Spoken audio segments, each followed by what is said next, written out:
Lo vacié, lo dejé en cero. Están Listo. en casa para que nos pongan Listo. dedito arriba, Listo, que Bárbara. estaría terminar grabado. Listo, igual. No, porque no vas a escuchar tocar la capacitación. No, pero igual. Sí, le voy a pedir por favor que los que están en casa apaguen su micrófono para. Ahora sí. Listo. Sí, ya.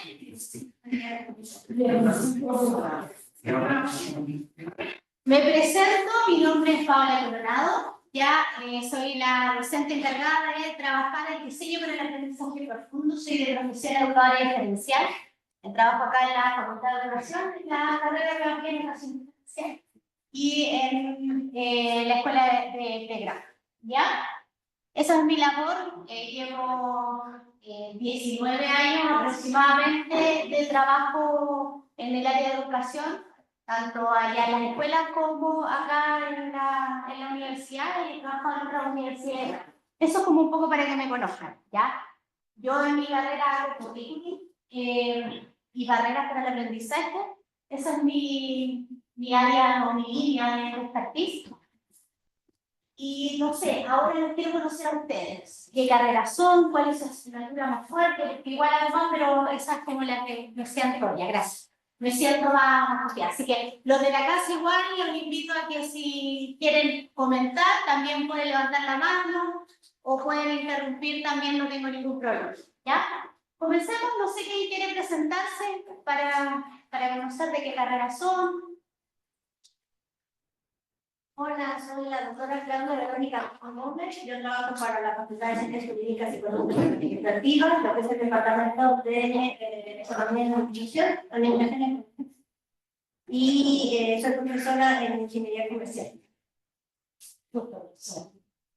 Y las fuentes de la Facultad de Educación, soy de Pedagogía y Religión. Y en la carrera, bueno, desarrollo varios cursos, pero entre ellos uno, Introducción a la Educación Religiosa. También trabajo en el plan de formación general, algunos semestres, en políticas públicas, por ejemplo.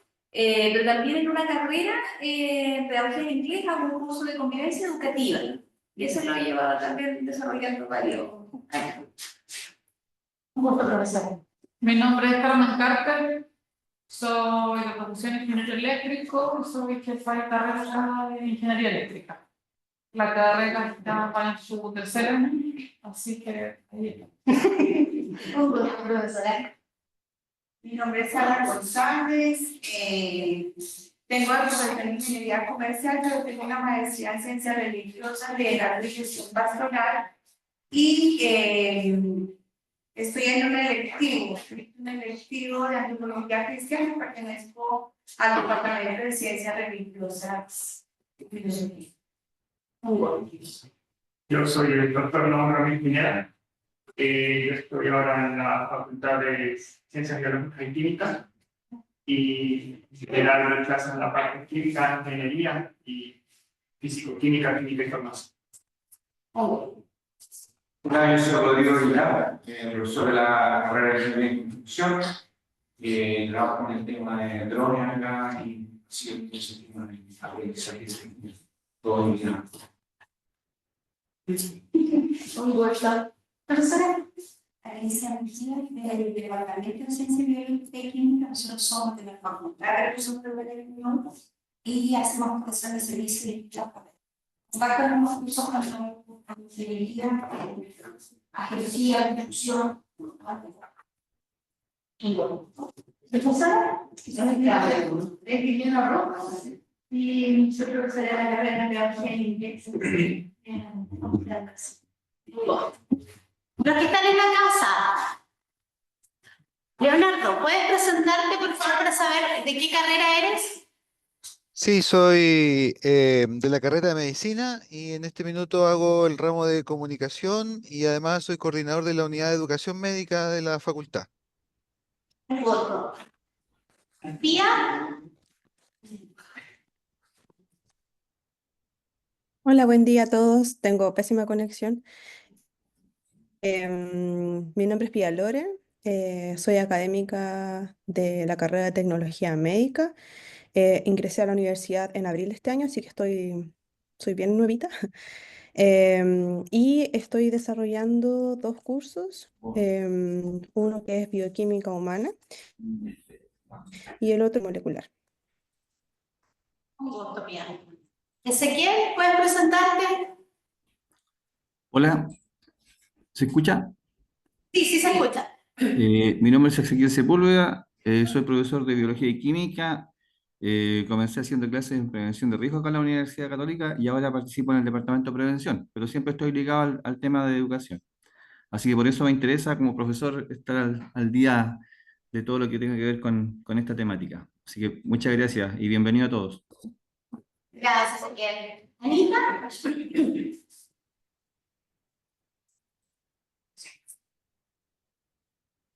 Anita, ¿escuchas? ¿Estás por ahí?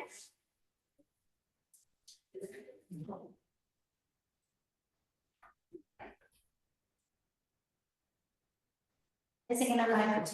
No importa, después le damos el tiempo. He hecho esta dinámica de presentarnos porque la idea es conocer un poco en qué áreas ustedes están desarrollando. Es súper importante. Si se dan cuenta, la mayoría está en el área de ingeniería, bioquímica, ciencias de la salud, ¿ya? Entonces es como una pedagogía, también es como parte del gamaje. Y yo sé que es como, de repente nosotros cuando no tenemos el expertise en el área de pedagogía, nos asustan los estudiantes. Nos asusta enfrentarnos a ellos.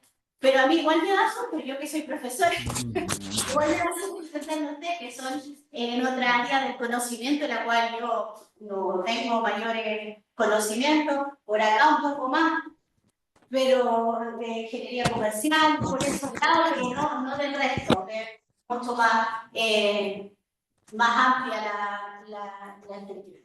Para comenzar, quiero invitarlos a que puedan contestar una pequeña encuesta, ¿ah? Que cuánto conocemos respecto a este tema del aprendizaje profundo. Aquí hay un QR que les van a compartir también para los que están en la casa y vamos a poder escanear y puedan contestar. Son 5. En una escala del 1 al 5, ustedes van a tener que colocar cuánto conocen respecto al tema del taller que se realizó.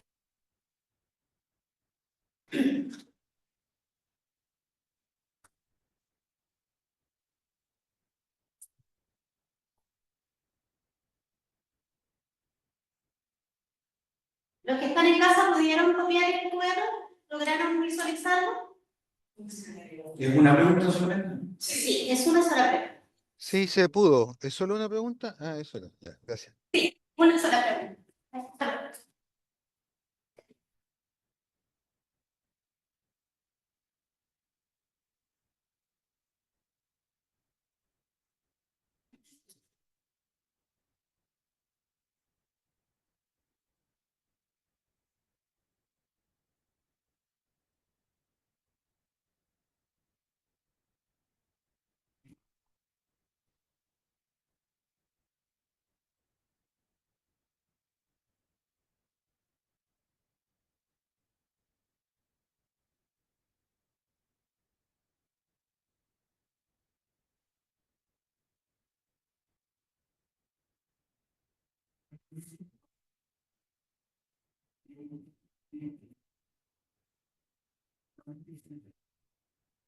¿Estamos listos? ¿Todos contestaron la pregunta?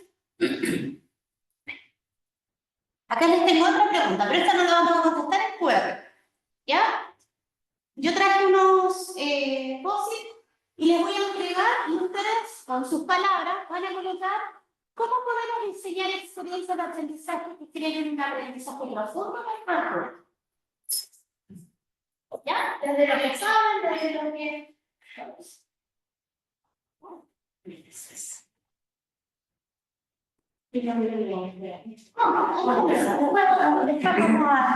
a compartir lo que tenemos ahí.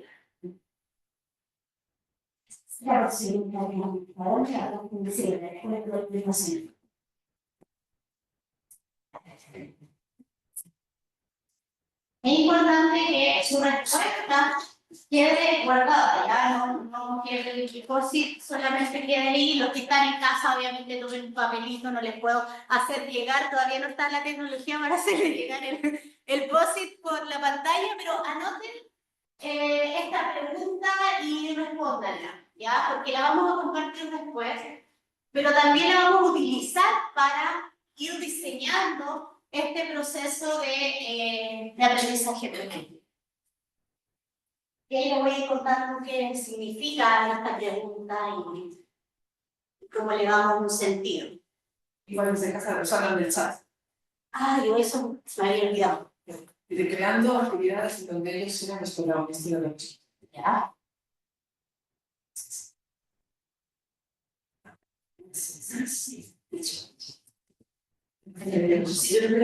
Ya, sí.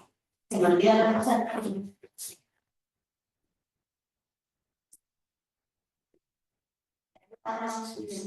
Cuando ustedes crean que están listos, me avisan. Los de casa, especialmente porque acá los puedo visualizar, pero los de casa, como no todos tienen la cámara encendida, no sé si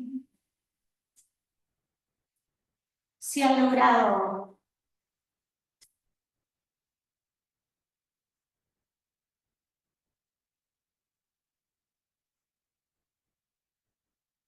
¿Estamos listos? Leonardo está listo.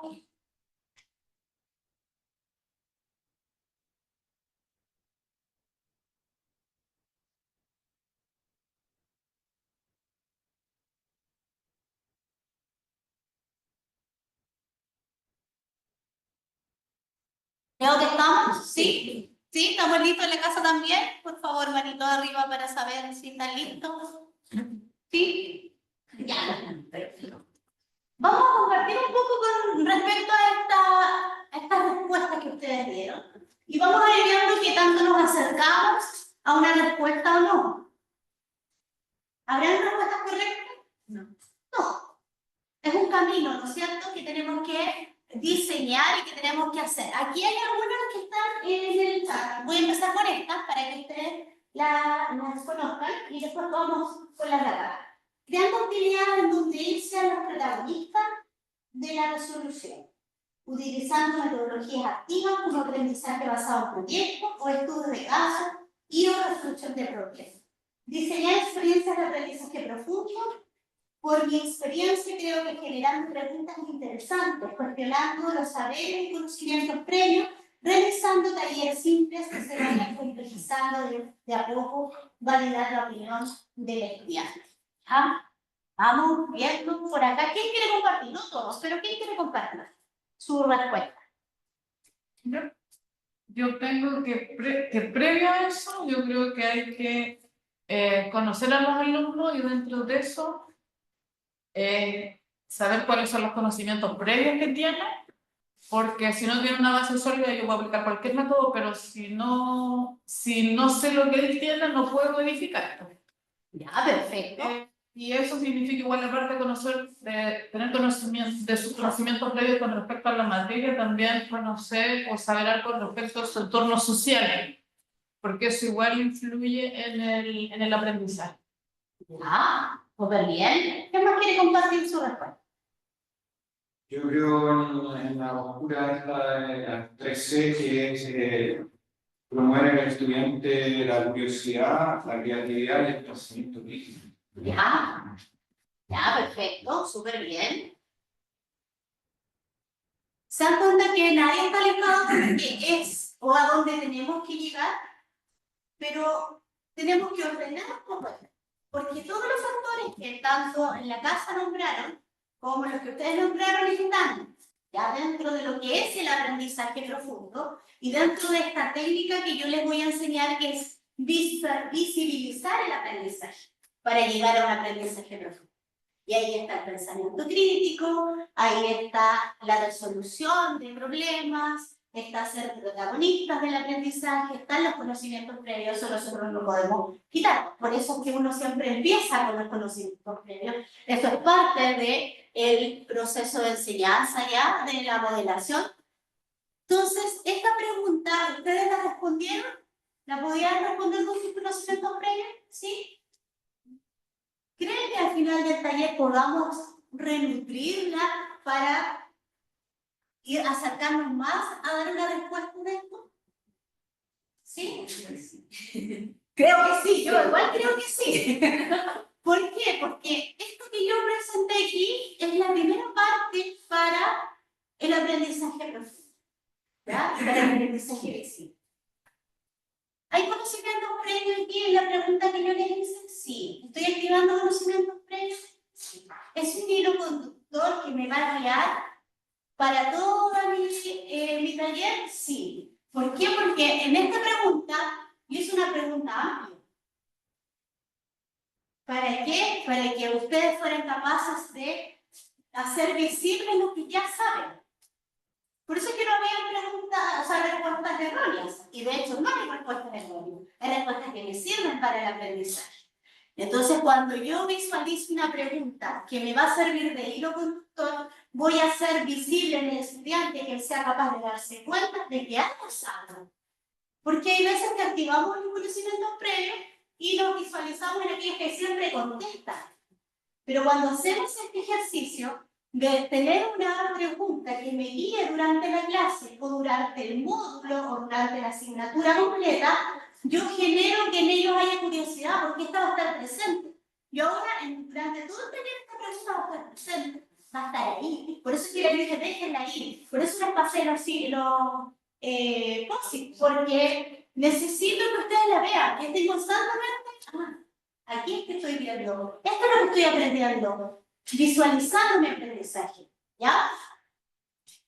Para eso es que ahora vamos a hacer una actividad práctica y yo a los que llegaron un poco más temprano les pedí que buscaran y les pido, les voy a dar unos minutos para que busquen sus guías de aprendizaje, programas si es que lo tienen, pero donde estén los resultados de aprendizaje. Donde tengan los resultados de aprendizaje de su asignatura. De repente uno los tiene en otros documentos o en una guía de trabajo, en alguna ruta, de repente está en cualquier parte. ¿Ya? Visualicen. Vamos a trabajar con un solo resultado de aprendizaje que tengan ustedes. Que ustedes elijan, que ustedes crean que sea más significativo para desarrollar la actividad y van a diseñar una pregunta, ¿ya? Que responda y que se pueda ir nutriendo durante la asignatura o durante el módulo donde yo trabajo, ese resultado de aprendizaje, para hacer este aprendizaje visible. Y después vamos a ir viendo cómo es este aprendizaje visible, tomando en cuenta los procesos del aprendizaje que son fundamentales y que no pueden estar ausentes dentro de este proceso. ¿Ya? Entonces, ahora tomen un resultado de aprendizaje y diseñen ustedes una pregunta. Pensando que la pregunta tiene que ser amplia para que los estudiantes puedan activar sus conocimientos previos, pero que también esa pregunta les sirva para guiar su aprendizaje durante todo el proceso.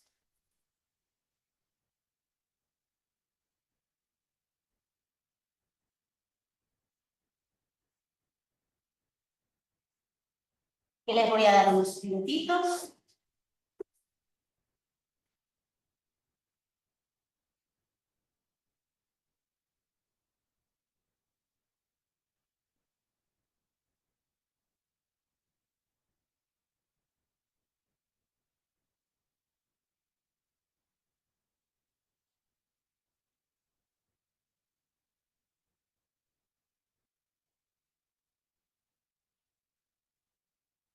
Pueden trabajar en equipo, sí. Ahí los profesores de la asignatura comparten.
¿Cómo van en la casa con las preguntas? ¿Encontraron sus resultados por aprendizaje?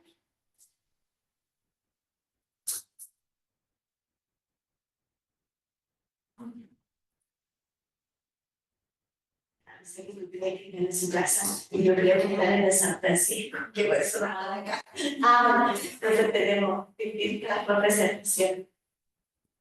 Sí, sí, entonces estoy sentada en su casa. No están sentados en su casa, pero que quieren estudiar con los estudiantes.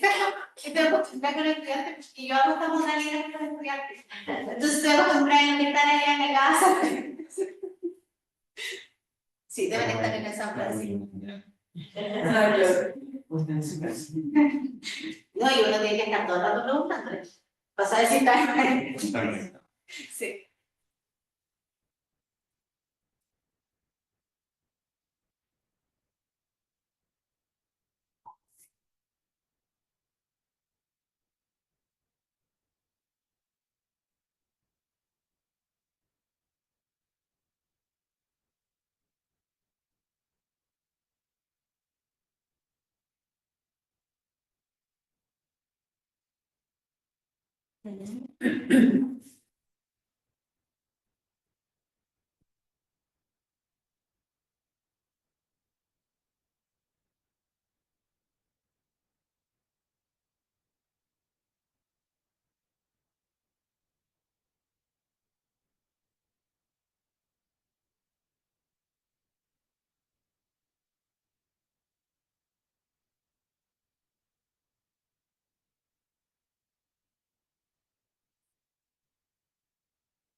¿Cómo estamos en línea, los que están conectados? ¿Me pueden decir si tienen ya su pregunta para su resultado de aprendizaje? ¿Sí? Gracias, sí.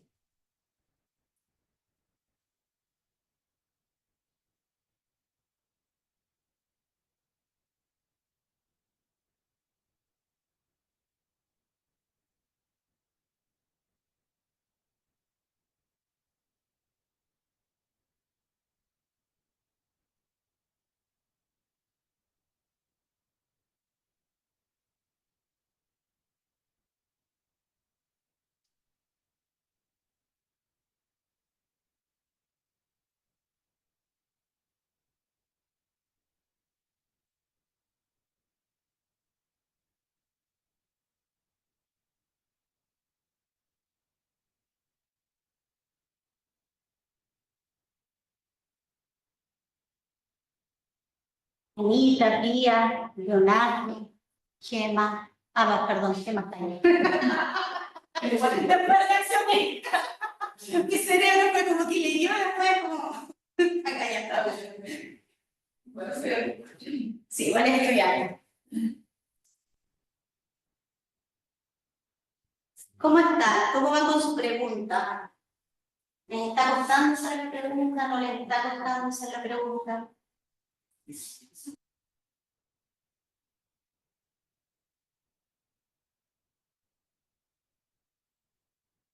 ¿Qué les lleva a pensar cuando están creando la pregunta? ¿Qué se activan ustedes cuando yo creo la pregunta para mi asignatura? ¿Qué se activa? ¿Qué se activó en ustedes? Ezequiel, ¿quieres compartir qué se activó en usted Sí. el hacer la pregunta? Bueno, la pregunta parte dando un contexto al estudiante y para que definan conceptos que son básicos en el tema de prevención. Dice, un grupo de estudiantes de geología, mientras realiza un terreno en el volcán Yaima, escuchan ruidos en el volcán y deciden ascender para averiguar qué está sucediendo. Desde su punto de vista, esta acción la considera un peligro o un riesgo. Es algo de intentarlo en la primera clase. ¿Sí? Para la primera clase. Para la primera clase. ¿Estoy activando conocimientos previos con la pregunta? Podría ser. Podría ser, ¿ya? ¿Por qué podría ser? porque a lo mejor tuvieron una experiencia relacionada y fueron y se subieron y no les pasó nada, entonces dicen, no, entonces puedes subirme a cualquier volcán y no me va a pasar nada. Pero las circunstancias son diferentes y a lo mejor en esta ocasión, pues lo que le pasa a muchas personas, ¿no? Que suben y ya no bajan. ¿Ah?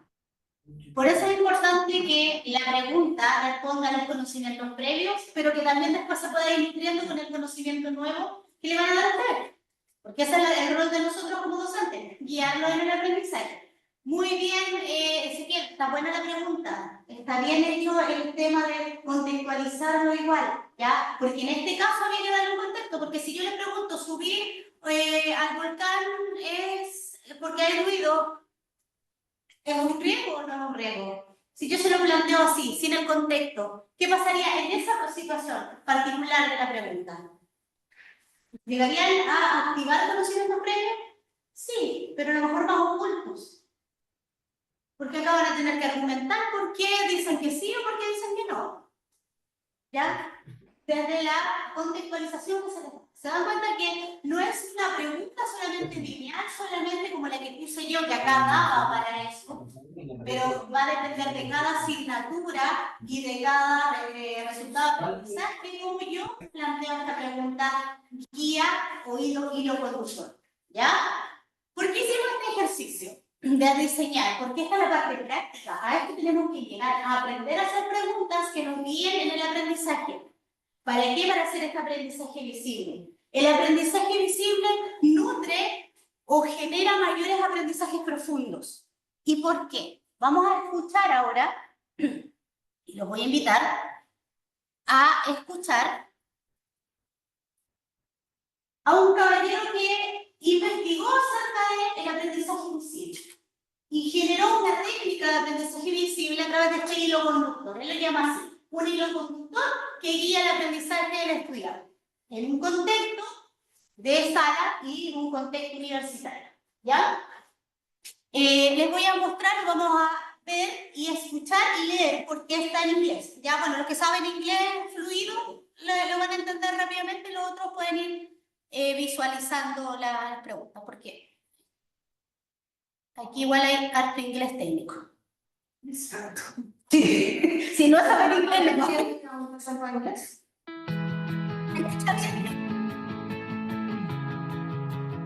Los que están conectados, ¿se escucha bien el audio? ¿Sí? Ya, perfecto.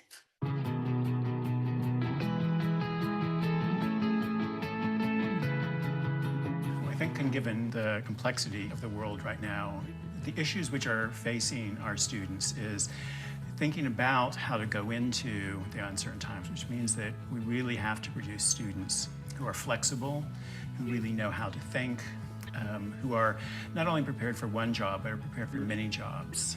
And I think one thing that we don't know is what those jobs are going to be like, of course, but that demands also a spirit of innovation, which means that our students have to get comfortable with a degree of ambiguity, have to learn to be innovative and adaptable into those circumstances. We have lots of things in place in schools in terms of the curriculum we teach, the way that we divide the disciplines and the subject areas, the tests that we give, and those have accustomed our students to being compliant, to learning to play the game of school, and often learning to get by with the least effort, because there's no sense in putting forth a lot of effort into things you don't really care about. And so the culture of the classroom is really important. And through the culture, what we deliver is we deliver a lot of messages. Messages about what is important, about what counts. So if you take that metaphor of messaging just a bit further, then it means that we are telling our students a story. When they come to school, we are telling them a story about what school looks like, about what learning looks like. We're telling them a story about what counts as learning. We're telling them stories about what it means to be educated and what it means to be smart. So as teachers, to understand culture in our classrooms, to understand culture in our schools, we have to begin to pay attention to the messages which we are sending students. So in contrast to the old story, the old story of school is often a story of compliance and a story of work. So students learn that school is about kind of keeping your head down, doing what the teacher tells you, turning in work for the points, even though you may not have learned anything from it, figuring out what the teacher wants and giving them that. So that story about compliance is really strong. So we're shifting that story. We want the story to be much more one about thinking, about engagement, about empowerment. Research by a colleague, Fred Newman, has shown that when students regularly encounter opportunities that ask them to apply their knowledge in new situations, that ask them to effectively communicate their ideas, and that make rich connections in the community, those students do better.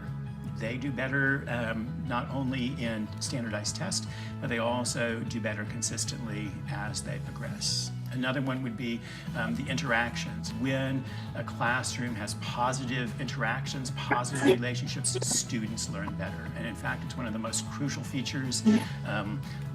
Again, a real wealth of research that the students that don't feel connected to a teacher, that don't feel connected to a school, are more likely to drop out and also to have lower performance skills. So we could look at any of these and see how each one of those really contribute to the learning of our students.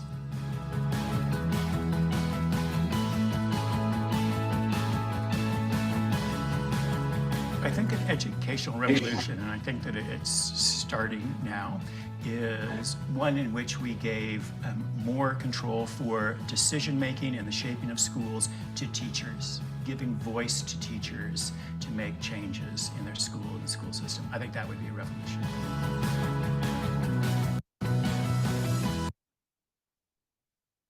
¿Lograron captar lo que él habla acerca del aprendizaje del pensamiento?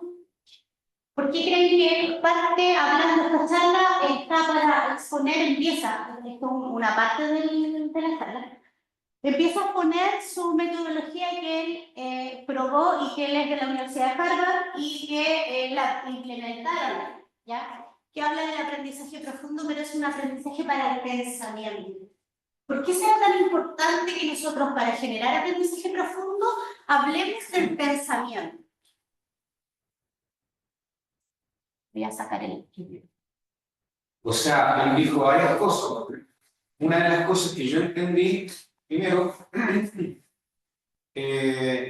que los alumnos primero tenían que conectarse con, bueno, hay varias cosas, conectarse con la institución, conectarse con los profesores, que había que darle, pasarle el micrófono a los profesores para que pudieran también permitirse hablar, digamos, opinar. Habla acerca de conectarse también con el entorno, o sea, uno también tiene que entender aquí que la gente, acá muchos alumnos, al menos de nosotros, viven en el campo, vienen de afuera, vienen y lo encierran en un espacio cuadrado, y entonces tú pretendes que salgan así excelentes profesionales, sino que la excelencia, y como él lo dice, es que salgan al territorio. Pero por otro lado, acá hay un temor constante de que salgan al territorio, porque puede pasar, se pueden caer, se pueden tropezar, se pueden romper, pisar la uña, no sé, y entonces no son tipos que están en el territorio, ellos son del territorio. Hay que ir a algunos que suenan caballo y suelen correr a lomo velado, y tienen otras ventajas, pero cuando lo encierran en este contexto, lo tratan de enmarcar en un cuadrado, siendo que no funciona así. Entonces tienes que sacarle derecho a los alumnos las cualidades que les quieren y sacarlo. Pero aquí la institución, perdona que lo diga, mañana despedimos. No, pero o sea, acá hay mucho temor de sacarlos a un campo que es donde realmente se les saca provecho, y ahí es donde tú creas potencia la creatividad, la curiosidad, el pensamiento crítico. Acá yo no veo que ningún alumno se manifieste y luche por alguna idea, ¿verdad? Como nosotros, o sea, aquí te tocó en la universidad, pelear con alguna idea, así, ponte tú con la gratuidad. Yo saqué la talla y con la gratuidad para que ahora, décadas después, los chicos pudieran privaticar, y yo no veo que ellos estén haciendo una lucha por el otro, o sea, todos estos ideales, y todo esto de salir hacia afuera, contextualizarse con el entorno, lo que esté pasando, y creo que existe un temor para que eso pase, sobre todo en este territorio que es más, digamos, conservador. Despedido. Ya hay varios elementos que nombró el profesor que tiene que ver con esta contextualización, ¿ya? De el aprendizaje. Totalmente, para nosotros es fundamental enseñar desde la contextualización, porque si no, nos vamos a preparar para la vida. Y si no los preparamos para la vida laboral, que nosotros tenemos que modelar también esta vida laboral, la diferencia en el colegio, que en el colegio nos entregan los conocimientos, pero no hay un modelamiento, en la crisis que está teniendo la escuela, ¿ya? Pero nosotros acá tenemos la ventaja que sí modelamos, porque como nosotros somos, ¿quién no recuerda a un profesor que uno cuando está haciendo clases se visualiza que es el profesor?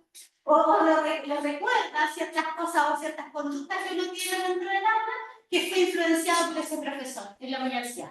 Por lo menos yo recuerdo varias profesoras que aún me suena su voz en ciertas situaciones. ¿Ya? Y yo creo que a todos nos pasa eso, porque nosotros logramos relacionarnos de esa manera. Pero aparte del contexto, ¿qué otro elemento nombra él que es importante?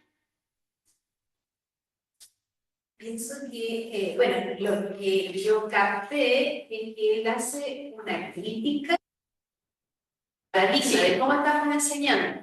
Y a lo que nos desafía él es en el fondo empoderar a este profesor para que saque provecho de estas habilidades del pensamiento superior que le permitan enfrentar su vida futura, los desafíos del contexto, porque hablaba de cultura de la escuela, esta cultura de la obediencia, como esta cultura de lo que decía usted, por ser este estudiante pasivo, este estudiante que tiene que hacer ciertas cosas, pero que en el fondo no lo vamos desafiando constantemente del aprendizaje crítico, más activo, donde resuelva problemas, porque esas habilidades son las que luego te van a permitir enfrentar este contexto, este mundo incierto, donde no va a tener las respuestas que nosotros muchas veces tratamos de hacer preguntas y respuestas que los estudiantes saben la respuesta, o nosotros sabemos la respuesta. Entonces, como que nos desafía a que nosotros tenemos la responsabilidad de hacer los cambios. Si bien es cierto, eso es muy complejo, pero si nosotros lo comprendemos vamos a ir aportando, porque lo que él dice de que la conexión que hace es tan relevante que el estudiante puede desertar o quedarse con estas improntas que mencionaba la profesora. Entonces, nuestro rol es tratar de que ellos despierten esa curiosidad, pero también los desafiemos con estas habilidades del pensamiento superior para que sean después profesionales o queden preparados para poder desenvolverse adecuadamente y aportar e innovar en este contexto donde ellos se van a desenvolver. Yo todavía voy mucho más allá del mensaje, en el sentido de que no estamos preparando a los estudiantes para pasar una materia. O sea, ellos llegan con esa idea que quieren una calificación y quieren pasar una materia, sino es un aprendizaje para la vida. Y como está centrado en un aprendizaje para la vida, el contexto en el que vivimos tiene mucha incertidumbre, es muy cambiante, es muy diferente. Entonces, ellos tienen que estar preparados no solamente para una situación en específico, sino para las diversas situaciones que van a tener que enfrentar en la vida, y no solamente ellos, sino la comunidad en donde participan. Entonces, esto hace mucho más potente la idea de cómo los estamos preparando y de que es necesario que utilicen todas sus habilidades para que se resuelvan o traten o intenten resolver los problemas a los que se quieran enfrentar en un futuro de acuerdo a la experiencia que pueden desarrollar. Aunque también viene la problemática del mismo profesor, porque si el profesor tampoco ha desarrollado esa habilidad, pues difícilmente puede hacer que los demás desarrollen, porque ni siquiera él se lo imagina. O sea, él sabe su materia, se enfrasca, se encuadra en un aprendizaje que él o ella ya tuvo, y bueno, esa es la solución, ¿no? Entonces, hay estudiantes que de hecho piden los apuntes del tal profesor que dio el año pasado y Sí, pasa mucho.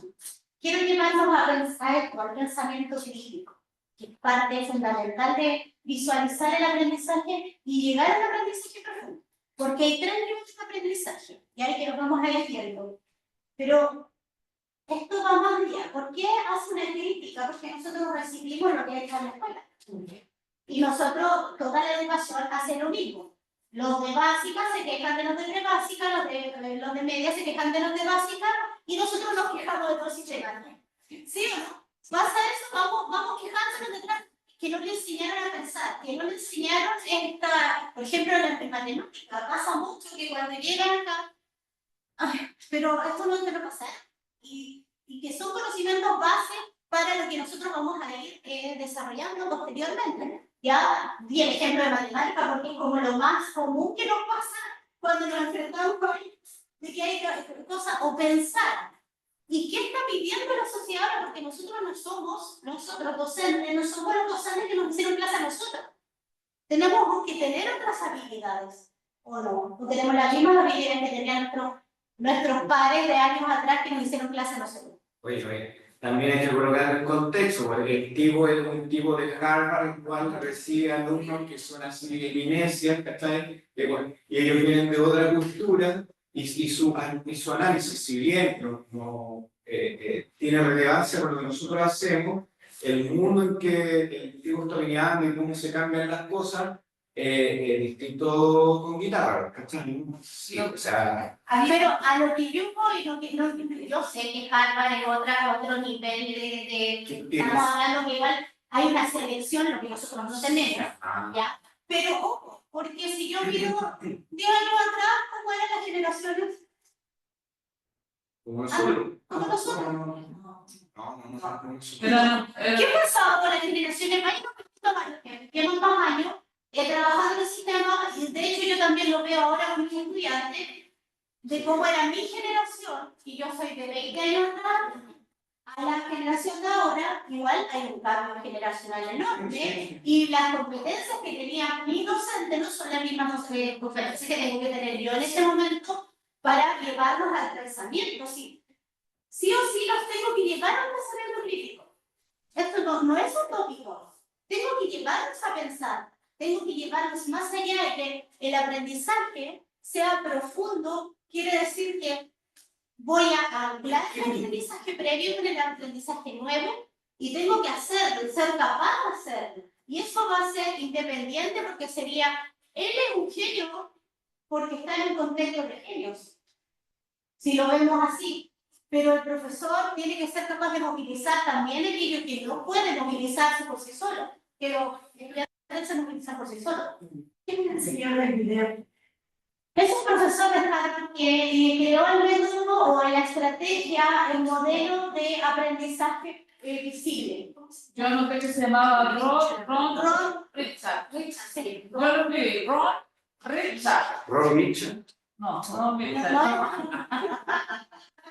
Richard. El que se escribe distinto a Richard, que se escribe, por eso es como... Richard. No sé si se pronuncia así. No, lo estoy escribiendo tal cual. Richard, con 2 H. Sí. Sí, aprovechando. Lo que yo creo que, o sea, yo creo que todos los docentes queremos enseñar, pero yo voy más arriba y yo voy a las instituciones, a los colegios, a las universidades, a los institutos, porque yo soy relativamente nueva acá en la universidad y acá hay una estructura, y si tú te mueves de esa estructura, estáis generando lista, no te muevas tanto. Entonces, yo creo que los docentes sí tenemos ese espíritu, y los que entramos o los que hacemos clases tenemos ese espíritu de enseñar o de motivar a los chiquillos, pero hay algo más arriba que no tiene que ver con los docentes. Por eso digo, tal vez en los colegios, las universidades, o sea, la escritura, la institución, no sé, lo que está más arriba, hay algo que tienen que ir. Entonces yo creo que cuando él dice, dejen que los profesores más o menos se alineen y expliquen, Oye, si no estáis en el aula, no sabéis lo que pasa en el aula. ¿Quién sabe lo que pasa en el aula? El docente. Entonces yo creo que es una cosa de más arriba. Y lo digo porque yo me ha tocado decir, como soy de universidad, entonces no, porque la carrera es nueva acá. Entonces uno se mueve mucho y ya creo que somos. No, entonces hay una estructura así. Sí, la verdad es que lamentablemente, más que la estructura, nos vamos a criticar solamente la Universidad Católica. No, porque cada una tiene su estructura, pero está, y uno tiene que acoplarse a eso. Ya, lo que pasa es que ahí vamos a entrar a otro tema, ya, pero lo voy a explicar para que lo entendamos un poco. Nuestro sistema educativo está diseñado desde un modelo teórico que nos estructura de esta forma.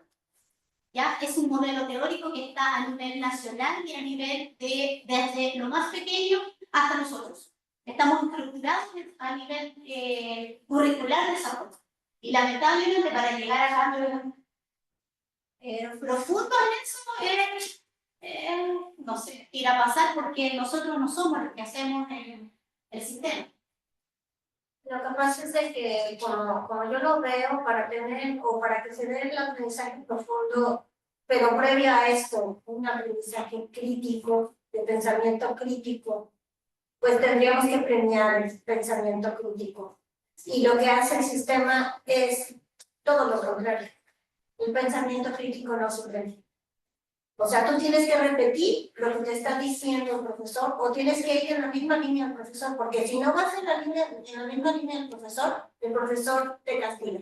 Por lo regular, ¿sabes qué? Esto no es así, no lo debes de ver así.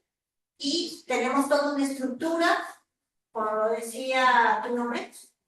Carmen, como lo decía Carmen, tenemos toda una estructura en donde nosotros premiamos el que tú sigas cierto camino o cierta formación. No lo contrario. Entonces, hay instituciones en donde te dan la oportunidad, como por ejemplo esta, lo que tú estás diciendo, y eso es cierto, hay instituciones donde te dan más oportunidades a que tú puedas explayar tu punto de vista, pero aún así, tú respondes a una certificación, acreditación a través de un programa y tú tienes que impartir el programa con los contenidos del programa, aunque no estés de acuerdo con el contenido del programa, porque esto no le va a servir para nada al estudiante, porque esto nunca lo va a ver en su vida, porque esto ya pasó, o sea, esto ya no es tema, pero tiene que estar en el programa, entonces, y lo tengo que impartir. Así es de que nosotros mismos vamos cavando nuestra propia realidad. Y lo que tenemos que hacer es de que finalmente, si con eso logramos una certificación y no hay otra opción, entonces trabajar precisamente en este tipo de cursos en donde nosotros podamos tratar de embonar las dos cosas para que funcionen lo mejor posible. Así es de que si tenemos que hacer preguntas y estas preguntas activan este pensamiento crítico, pues critiquemos los propios programas, critiquemos el propio contenido que sabemos que lo tenemos que impartir, que ellos saben que se los tenemos que evaluar, pero que al mismo tiempo también evaluemos esa parte de creatividad, de innovación, porque finalmente si no hay innovación, y si no hay innovación, entonces no hay ningún cambio o modificación que tú puedas proponer a una realidad que constantemente está cambiando.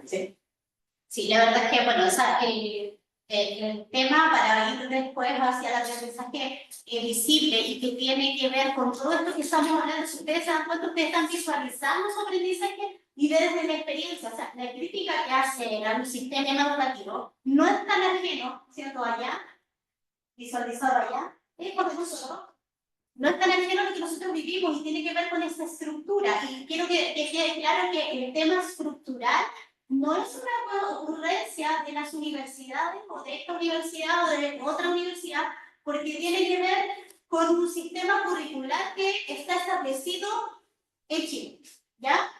Y es un modelo teórico que nace de dos teóricos. Y solamente esos dos teóricos hemos ido trabajando, hemos ido modificando, han habido cortes, se ha ido, como le digo yo a mis estudiantes, parchando, porque en realidad es un parche que se va abriendo sobre otro, pero que es eso lo que tenemos. Pero con eso tenemos que aprender a trabajar y a innovar. ¿ya? Esto del aprendizaje visible es una innovación. No todos los profesores utilizan el aprendizaje de esta manera. No todos los profesores innovan a través de estrategias que puedan generar este pensamiento crítico. ¿Y por qué tenemos que enfrentarlo ahora con más urgencia el aprendizaje, o sea, el pensamiento crítico? Es porque tenemos el tema de la inteligencia artificial. Y si ellos no son capaces de pensar críticamente cuando utilizan inteligencia artificial, van a cortar y pegar. Y van a hacer nada de pensar. ¿Por qué? Porque no van a ser capaces de darse cuenta si la IA se está equivocando, si la IA les entregó una información que cruzó informaciones, porque la IA hace eso. Es un modelo de lenguaje, por lo tanto, cruza la información. Y de repente crea una cosa que no tiene nada que ver con lo que ellos tienen que ir desarrollando el pensamiento. Entonces, ahora con más urgencia, nosotros tenemos que hacernos cargo como docentes de generar el pensamiento crítico. Ya, para ser intencionado este pensamiento, de que ellos, yo les hago preguntas, yo los incomodo, porque los estudiantes también vienen de un sistema que están acostumbrados. A mí no me gusta hacerle clase primero y segundo, porque son los más difíciles de trabajar. Yo soy súper sincera, no me gustan esos dos niveles. ¿Por qué? Porque todavía viven con el modelo del colegio, del liceo. Entonces, si yo les hago preguntas, los trato de incomodar, es como, ay, la profesora, ¿por qué me pregunta tanto? Pero si lo estoy tratando de llevar a la zona de desarrollo próximo, necesito que ellos avancen en el aprendizaje. No me puedo quedar ahí, no puedo decirle, no, si está bien, no importa que tú no contestes. No, a ver, ¿qué miraste? Me miran asustado, en cambio ya en tercero están más acostumbrados y de tercero para adelante ellos opinan y saben que tienen que opinar, que es libre el hablar.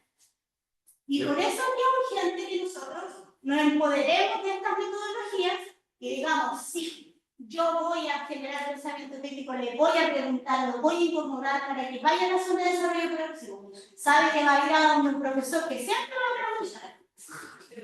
Una pregunta, una clase de casa excelente, pero muchas veces el contenido curricular está obsoleto y nos siguen evaluando con conceptos cerrados o ambiguos. Sí, lo que hablaba, sí. Ahí el rediseño de la malla es importante, ahí es importante y ahí ya escapa un poco de los docentes. Aquí la profesora del patio que está el diseño. Pero el resto a lo mejor no somos parte de ese rediseño. Ya, pero sí es importante esa parte del rediseño, cómo se van diseñando estos contenidos. Algunos no son obsoletos, otros son modificables y otros yo puedo nutrirlos también. Ya, ahí, dentro de mi programa de mi vida igual hay cosas obsoletas. Y yo digo, no, pero este estudio último dice esto, ¿por qué no lo complementamos? Si eso se puede hacer. Yo de verdad que trabajé en una universidad que a mí me entregaban el programa y yo no me podía salir de nada. Acá yo tengo la libertad de poder decir, mira, esto es un nuevo texto y sí puedo hacerlo. Ya, o sea, no sé yo, por lo menos en mi carrera, en la facultad de educación sí se puede hacer. Ya, pero no sé la otra facultad. Pero sabes qué pasa, que el conocimiento técnico, ciencias, es solo tienen que buscar el contexto, cómo acercarlo a la universidad.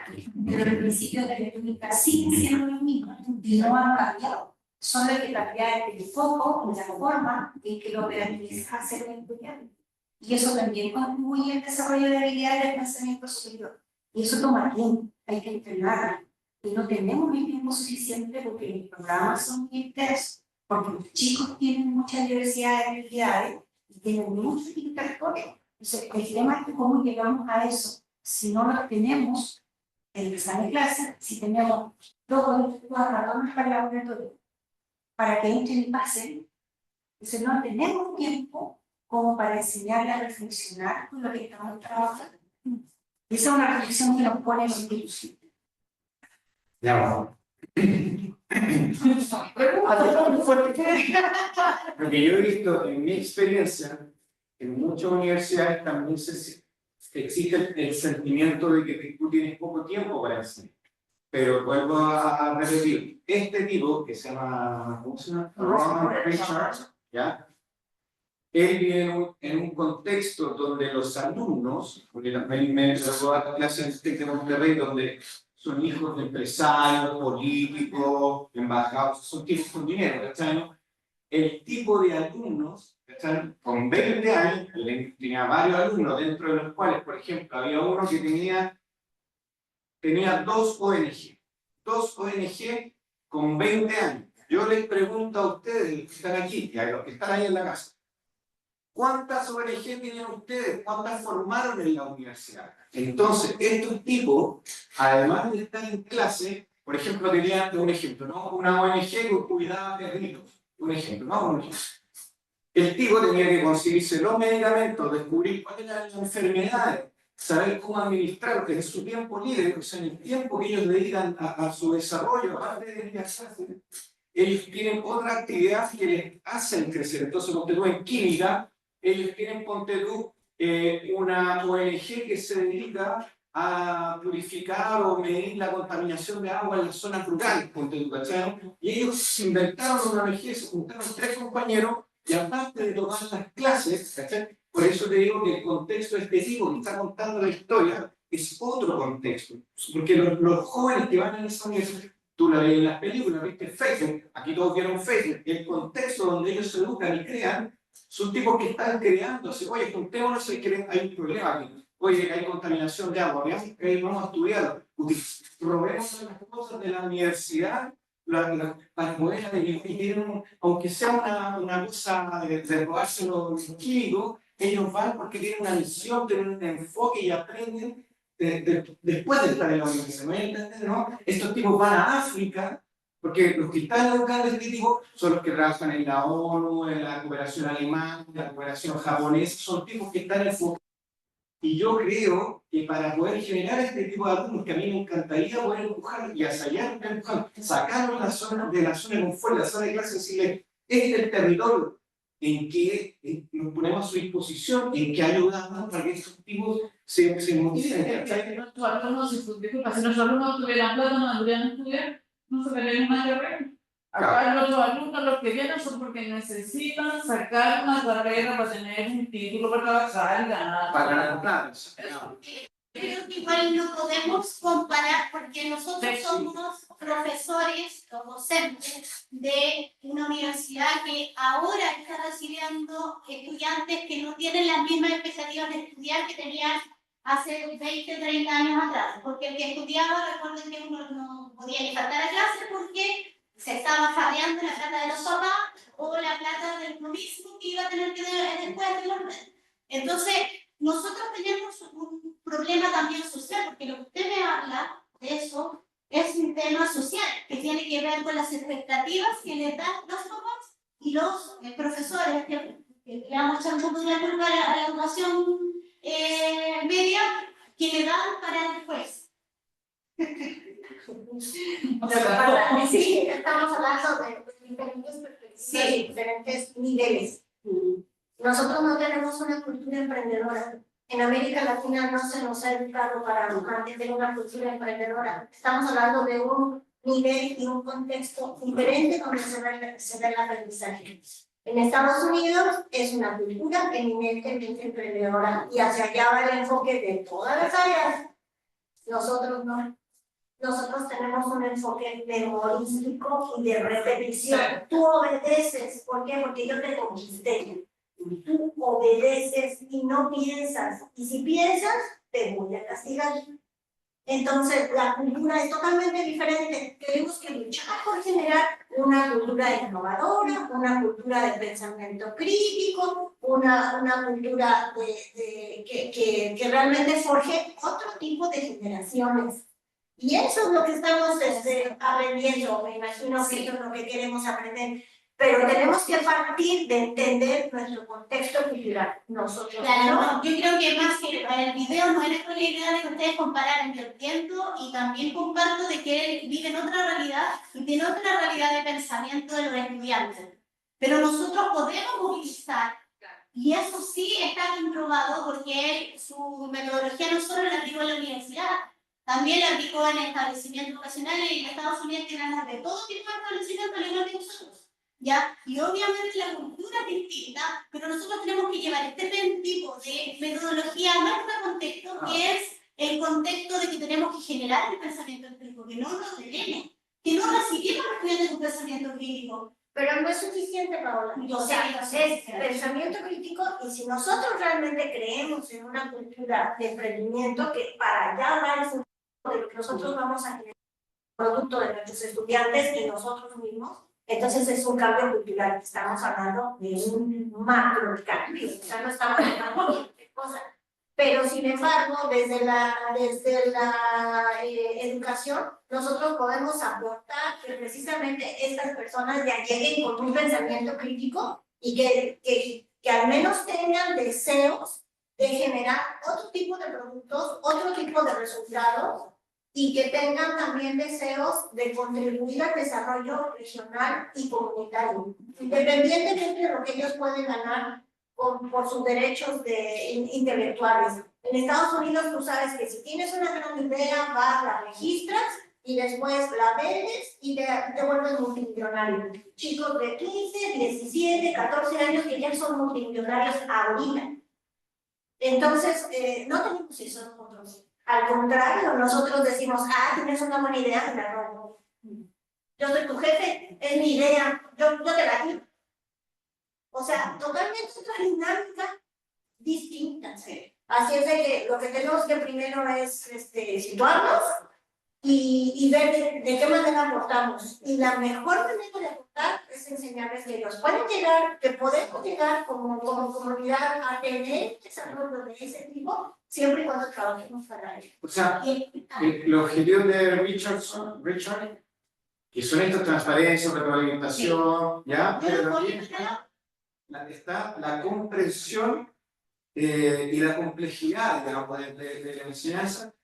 Yo tengo mucha esperanza en los proyectos A+S y de vinculación con el medio, porque ese es la puerta por donde nosotros podemos sacar a los chicos a que salgan a hacer cosas afuera. Yo no creo en una facultad de ingeniería que están encerrados en cuatro paredes. Tenemos que salir y ver, oye, imagínate un puente, imagínate una excavación, imagínate una mina, ver las dimensiones del espacio, el impacto. Pero hay ciertas áreas que tienen que estar muy encerradas haciendo cosas, pero también tienen que conocer el entorno. Y eso es lo que dice, y recalca Richardson, de este aprendizaje visible, de que ellos logren entender la complejidad, digamos, y la complejidad no se entiende encerrada en cuatro paredes. Pero ahí yo puedo generar proyectos de innovación a la docencia. O sea, hay alternativas de cómo yo puedo hacerlo. O sea, yo creo que todas las profesiones y todas las docentes que estamos hablando enfrentamos distintos desafíos. ¿Cómo mostramos la realidad? ¿Cómo lo mostramos este contexto real? Y tenemos que buscar las estrategias, ¿ya? Existen muchas cosas dentro de la universidad también para poder fomentar eso de innovar y de cómo le mostramos esta realidad. Los proyectos A+S son fabulosos. O sea, yo me aquí en la universidad, no existía la proyecto en ese tiempo, pero sí yo hacía voluntariado y me sacaba desde la corporación de voluntariado a ciertos lugares. Entonces, yo creo que es la forma de ir innovando y de ir mejorando las ideas que ya teníamos o que ya utilizábamos. Pero veamos un poco qué es el aprendizaje bien serio. Tiene que ver con la transparencia, y eso es hacer visible el proceso de aprendizaje del estudiante. Tiene que ser consciente de qué está aprendiendo, ¿ya? Y algo súper importante que de repente nos olvidamos es para qué lo está aprendiendo. Lo que ustedes mismos decían, ¿para qué está aprendiendo? O sea, ¿por qué yo le estoy enseñando lo que decía Ezequiel con respecto al volcán? ¿Para qué me va a servir esa experiencia? Tiene que, al final del curso, a través de esa pregunta, entender la real pregunta. Por eso que utiliza este método una pregunta o un hilo conductor que guíe todo el desarrollo de la clase. Porque necesita el estudiante visualizar primero los previos, reales.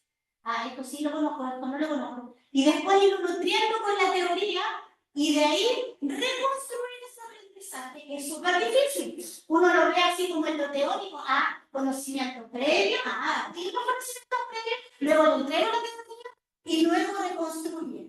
Esa reconstruir entre el conocimiento que yo le estoy entregando nuevo y la reconstrucción del aprendizaje, evidente, es un proceso cognitivo complejo que tiene que llevar un pensamiento transformar y movilizar el pensamiento, no es mismo. Por eso es que yo siempre le digo a mis estudiantes, yo tengo que interrogarlos, tengo que preguntarles. No me puedo quedar callada, no puedo estar así como, ya, les paso la materia, esto es esto, esto es aquí, sin decirle, ¿y usted cree que va a ser? ¿O está seguro? De repente le hago preguntas, aunque esté bien lo que me están diciendo, está dentro de lo que estábamos hablando, de repente se me dispersan y ellos, a ver, volvamos de nuevo, y les pregunto, ¿pero eso está bien? Y les pongo cara así como de que me está diciendo cualquier cosa. Y ella mirando, ay, ¿no era así entonces?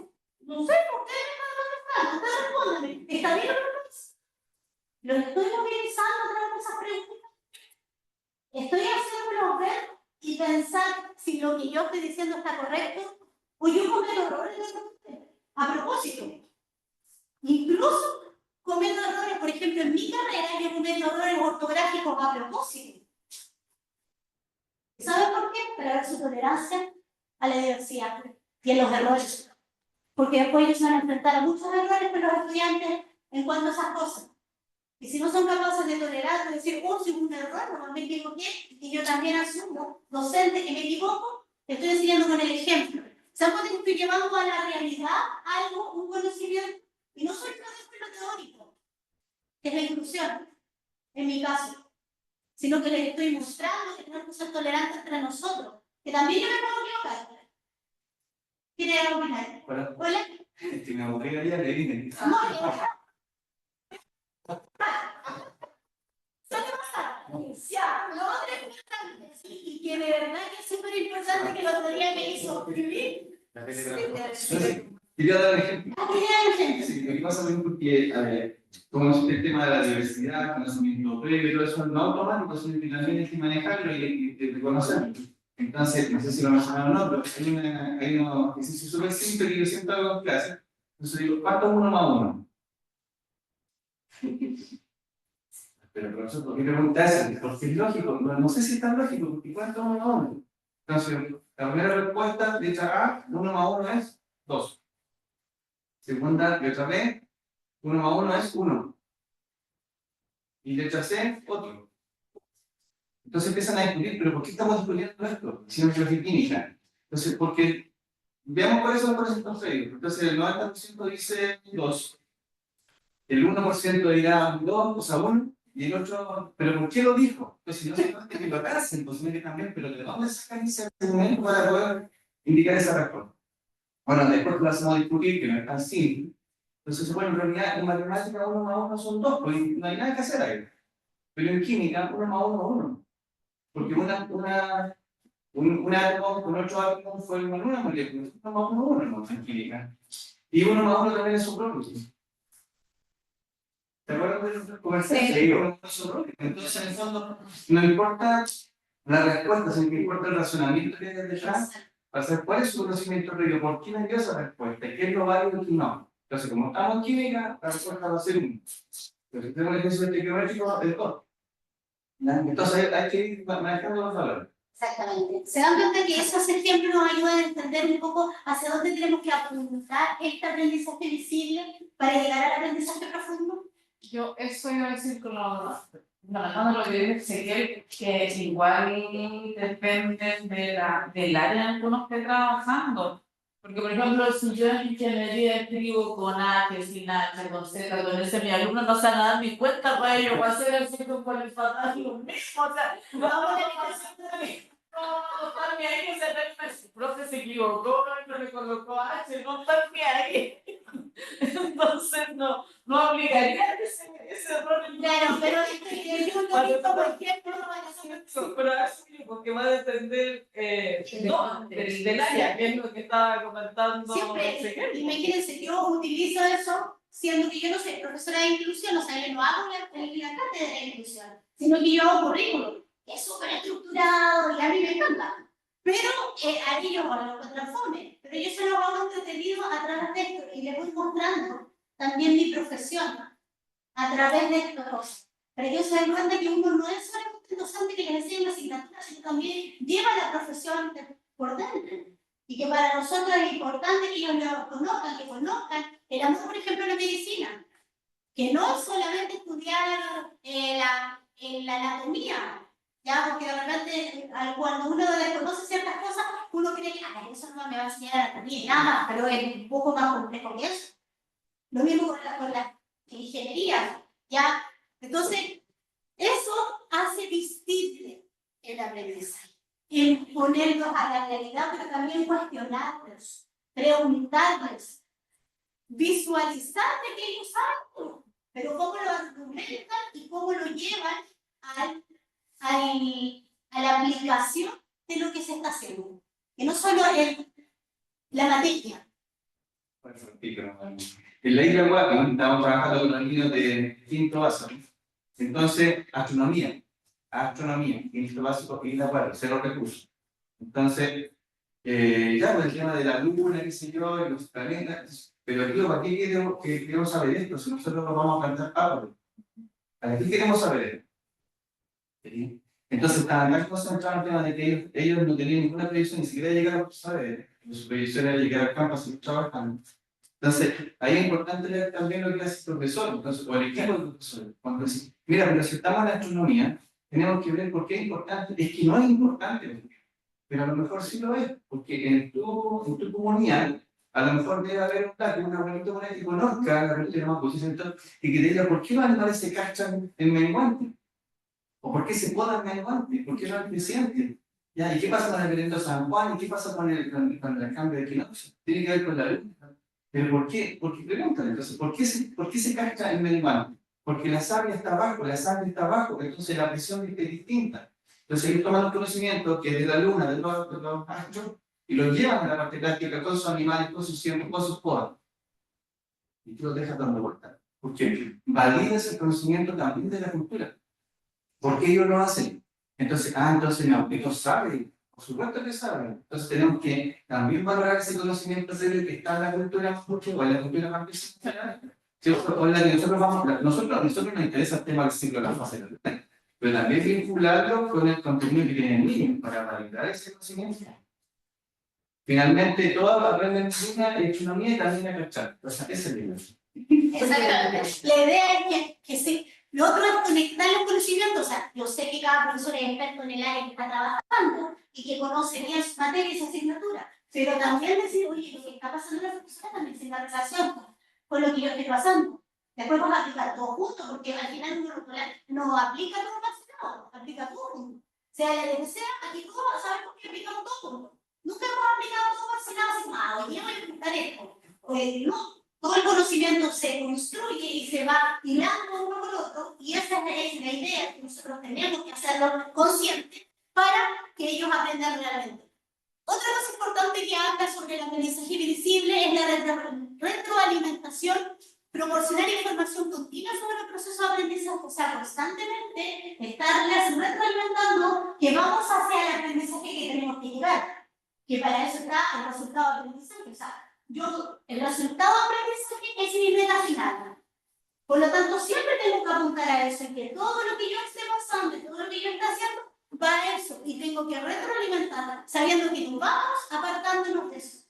Puede haber una diferencia de opinión entre profesores en cuanto a ciertos teóricos, y está bien, o yo lo miro de esta mirada, y está bien. Eso también tenemos que explicar a los estudiantes. Que no se puede pasar con solamente una mirada, sino que hay diferentes miradas de la misma área y del mismo término o del mismo concepto, porque va a depender del contexto, de la realidad y del tiempo en el cual estamos viviendo, a diferencia de a lo mejor 10 años atrás, que se veía más o menos, especialmente en la ciencia. Y yo retomaría lo que dijo Ezequiel, que me parece fundamental en el sentido de que ¿para qué me sirve el aprendizaje? ¿Para qué lo quiero hacer visible? ¿Para qué lo quiero hacer crítico? ¿Para qué lo quiero hacer profundo? Si me va a dejar en la misma situación de estar recolectando papas. O sea, decirle, es que todo esto que tú estás aprendiendo, lo estás aprendiendo con la finalidad de que tú decidas. ¿Quieres hacer por tu propia voluntad la recolección de papas? Porque también es válido. Si así es feliz y si así se siente bien, pues que recolecte las papas. O quieres buscar un nuevo camino, un nuevo destino, algo que a ti te atraiga más, que te guste más, que lo puedas hacer mejor. Y todo esto en función de cómo impacta tu comunidad, que tú sacas de recolectar papel.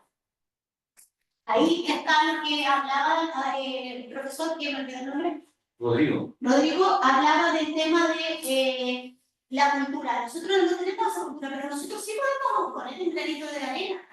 No es necesario, yo sé que los cambios en cuanto a metodología, en cuanto a cultura educativa, en cuanto a cultura en general, no son automáticos. Y eso lo sabemos, históricamente lo sabemos. O sea, si miramos para atrás, nada ha sido automático. ¿Cuántos de acá tuvieron que luchar, como decía el profesor, para que la universidad sea gratis para los estudiantes? ¿Cuántos tuvieron que luchar o tuvimos que luchar para que se pudiera estudiar? ¿Y cuántos acá tuvimos que pagar por estudiar? Y tuvimos que endeudar a nuestros papás o endeudarnos a nosotros mismos, dependiendo de la opción que hubiésemos elegido para pagar los estudios, pero que son realidades distintas y nos forjaron de una manera distinta, pero también nosotros podemos forjar a nuestros estudiantes. Yo puedo visualizar, y no sé si ustedes, yo creo que sí, porque no creo que ningún profesor que les haya enseñado en la universidad haya pasado desapercibido y no haya logrado un acercamiento, una relación de vínculo con ustedes que los impactó y que los hace ser el profesor que son ahora. Y eso también es parte fundamental del aprendizaje y de este proceso de retroalimentación y transparencia con el aprendizaje. Cuando uno le dice, esto no vas a aprender en la actividad, pero tú tienes que conocer todo esto. A mí mi estudiante me dice, ¿por qué hay que hacer el informe tan largo, profe, si ya con la hoja no? Porque ahora te estás entendiendo cómo hacerlo para que después puedas sintetizarlo. Porque después lo puedes sintetizar, cuando ya entiende todo el proceso, pero antes no. Y lo mismo yo creo que pasa en química, pasa en biología, tiene que aprender todo el proceso para que después uno lo haga así, automático. Para que tenga todas las herramientas después y después se hace más simple. Pero eso tiene que saberlo y tiene que hacerlo consciente. Y para eso, para hacerlo consciente, para hacerlo visible, para mostrar que está en el aprendizaje, para que ahí se genere este aprendizaje profundo. Y algo súper importante, y para que se utiliza la pregunta, que es una estrategia muy buena y muy potente para hacer la metacognición, es que se desarrolle esta conciencia de lo que aprendemos. ¿Ya? Cuando yo hago metacognición, hago conciencia de lo que estoy aprendiendo. Yo sé que de repente es súper difícil. Yo también tengo estudiantes de todo. Estudiantes que quieren aprender, estudiantes que vienen solamente por la calificación o estudian solo por la calificación, o también estudiantes que se movilizan un poquitito más allá. Ya tenemos de todo, ¿o no? Yo creo que no soy la única que tiene una diversidad de estudiantes súper comprometidos con su aprendizaje, que aprenden porque realmente quieren ser buenos profesionales, otros que en realidad es por la lucha, porque van a tener un trabajo estable, y otros porque en realidad la obligaron a estar o no encontraron otra alternativa. Y yo creo que todos nos pasa, diversos, pero aún así tenemos que luchar por movilizarnos hacia este aprendizaje metacognitivo, a este aprendizaje visible que le va a permitir tener un aprendizaje profundo. ¿Y qué es el aprendizaje profundo entonces? ¿Saben lo que es el aprendizaje profundo entonces? Porque hemos hablado todo el rato del aprendizaje profundo a través de esta metodología de aprendizaje visible, que es una de las metodologías. El que logra cambios significativos. ¿Cuándo yo hago un aprendizaje profundo? Cuando hago parte de mí, lo que he aprendido y lo puedo aplicar en cualquier contexto. Exactamente. Aquí la profesora que es del área de pedagogía me va a entender algo que solo los que somos profes vamos a entender, pero les voy a dar un ejemplo práctico. ¿Cuál es nuestra característica de la Universidad Católica de los profesores que salen de la Universidad Católica? La didáctica. Que somos capaces de didáctica, o sea que ¿dónde nos paramos? Eso es una característica y un sello, y yo lo he visto con docentes haciéndole clase a docentes, que inmediatamente visualizaba la carrera. Así, se nota en el diálogo. Y ese sello es importante, pero yo sé que también tiene que ver con todo el conjunto de los docentes. No, ahora que soy docente, igual de la universidad, lo veo así, de que nosotros somos los que partimos eso. A mí también me hicieron profesora de otras asignaturas, o sea, de otras áreas que no eran solo de pedagogía. Y también impusieron en mí un sello que era de cómo hacer una clase y de cómo ir estructurando esto, porque la universidad sí se preocupa de eso, de que ustedes todos sepan hacer clase, o no, o ustedes inventaron cómo hacer la clase. No. Es que ¿sabes? También hay siglos de alumnos. Sí, pues, hay alumnos que son de repente de una buena generación, cualquier cosa que tú hagas, como que sí pega y los chicos tiran para arriba. Y de repente las generaciones que son más flojos que la mandíbula arriba y uno no logra agarrarle la onda, no le cuesta. En realidad no es que sean flojos, uno no conecta, digamos. Cuesta conectar. Es que yo lo veo todavía que más allá de la didáctica. Porque si tú no asumes una condición y un comportamiento diferente, la didáctica se te cae, el modelo se te cae. Porque nada más lo repites, pero no lo asumes, porque no lo eres. Entonces intentas ser, pero no lo logras. Porque no en sí tu personalidad y tu persona no ha logrado ese cambio, esa modificación. Porque ahí no hay aprendizaje, profe. Exactamente. Entonces, simplemente memorísticamente te repito, hago lo mismo que hace un profesor de la católica, pero después saliendo de aquí y al abrir la puerta, oye, ¿me puedes contestar una pregunta? Pero no tengo tiempo. Adiós. Y te vuelvo a ver y ni siquiera te conozco, ni siquiera buenos días. O sea, de nada sirve tanta didáctica y todo eso si realmente nosotros no cambiamos y también aportamos al desarrollo de ese sello, porque si no se cae. Es como ponerse una máscara. Me pongo la máscara cuando voy a presentar a la católica y después me quito la máscara cuando salgo. Como los políticos. ¿Sí? O sea, está bien que quieras mantener el puesto y seguir ganando lo que estás ganando y tener un ingreso, pero yo creo que también es importante forjarse uno como persona y realmente yo creo que los que estamos aquí estamos porque queremos cambiar, porque queremos mejorar, porque queremos que eso se vea proyectado en nuestros estudiantes. Pero ¿cuántos somos? De una comunidad de miles. O sea, igual y muchos no pudieron venir, etcétera. Pero es el hecho de esa transformación, que independientemente va separado o transversal a la historia. Un poquitito más rápido con la parte teórica para poder entender y terminar el aprendizaje, para que ustedes se vienen con el aprendizaje profundo, ¿ya? Pero que realmente lo practiquen como asignatura. 3 niveles de aprendizaje habla este concepto del aprendizaje visible. El primero es el aprendizaje superficial. Este aprendizaje es memorístico, que todos nosotros tuvimos en el colegio, que aprendimos ciertas cosas y que ahora el día de hoy nos preguntan y no nos acordamos de nada. ¿Ya? Eso es el aprendizaje superficial. Es la adquisición inicial básica, que es un concepto, lo aprendo y luego lo olvido. Luego viene el aprendizaje profundo, consolidación, interacción con los contenidos y vinculación con el concepto y con el entorno. Ya aquí me faltó la palabra del entorno. Es súper importante eso para que haya aprendizaje visible, pero sobre todo profundo. Consolidar el aprendizaje, o sea que realmente esté aprendido por el estudiante, no solo como parte de la memoria, sino que en el quehacer. ¿Cuándo yo me doy cuenta que hay un aprendizaje profundo? Cuando es capaz de aplicarlo en distintos contextos y en distintas realidades. Por eso es que tengo que enfrentarme a distintas realidades, no solo a un tipo de realidad. Ponerle estudio de caso, por ejemplo, que es una buena estrategia para que ellos sepan cómo aplicar esta información que adquirieron y si son capaces hay un aprendizaje profundo.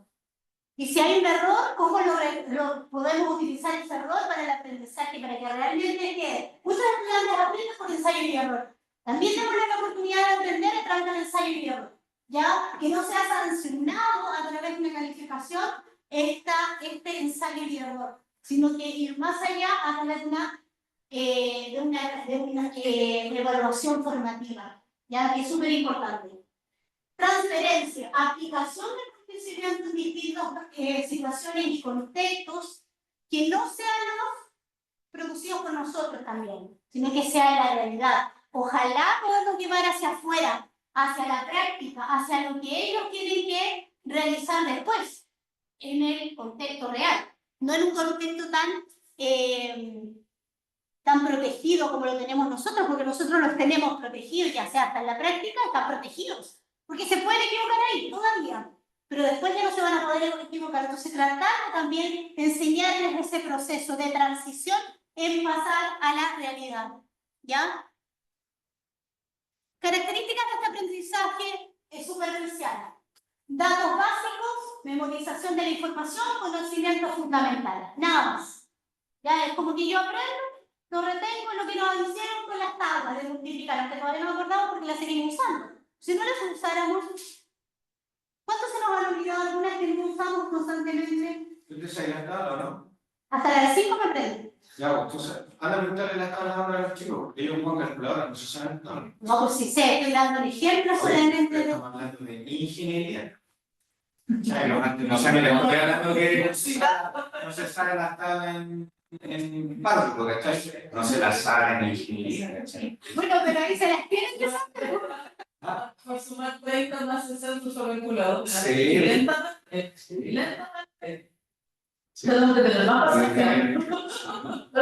pasar. Sí, eso es verdad, hay que tener más paciencia. Bueno, ¿Qué importancia tiene este aprendizaje superficial? Es la base, ya no lo podemos evitar. No es que, yo voy a ir directo al aprendizaje profundo. No. Esa es la brecha que tenemos, esa es la parte... Es que aquí estamos, porque estamos aquí y aquí no nos movilizamos.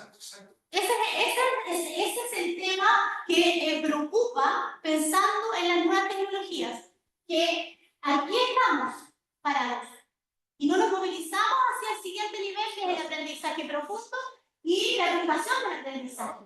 Entonces nos quedamos ahí.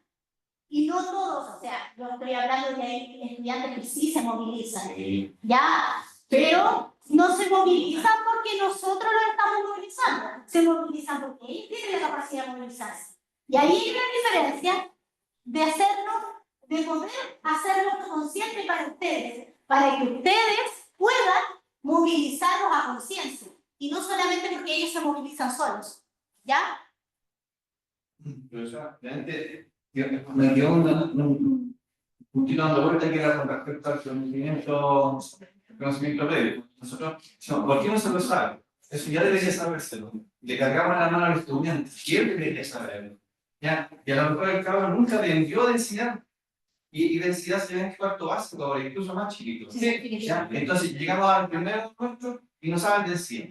Entonces, si nuestra respuesta va enfocada, ¿cierto?, a cargarle la mano y no solucionar el problema, queda tan obvio la densidad que para qué le vamos a explicar eso, tampoco vamos a lograr ese aprendizaje superficial porque finalmente nunca logra tener la herramienta que le permita hacer el paso siguiente. Entonces, ¿para qué nos complicamos tanto? Démosle el fondo, expliquémosle, le hacemos el triangulito, densidad masa volumen y tapamos. ¿Quieres saber la densidad? Tapa la densidad. ¿Qué es lo que te queda? Masa por volumen. ¿Quieres saber masa? Tapa la masa. ¿Qué te queda? Densidad por tiempo por volumen. Listo, le entregamos la herramienta y nos ahorramos bastante volumen.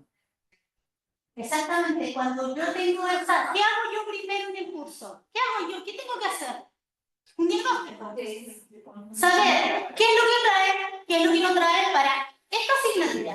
Y yo necesito saber realmente, no si saben de la asignatura, qué saben que me va a permitir desarrollar la asignatura. Con ustedes es súper fácil porque son conceptos que tienen que estar sí o sí, o son fórmulas que tienen que estar sí o sí. Para mí es más claro en mi asignatura. Para las profesoras que son del área de educación, es más abstracto. Entonces, de repente, ¿qué es lo que necesito previo para? ¿Ya? Pero para ustedes es súper concreto. Pero ¿a qué fui a las clases? Si tienes 3 segmentos, unos que son súper avanzados, otros que son del montón y otros que están atrasados. ¿A qué le haces clase?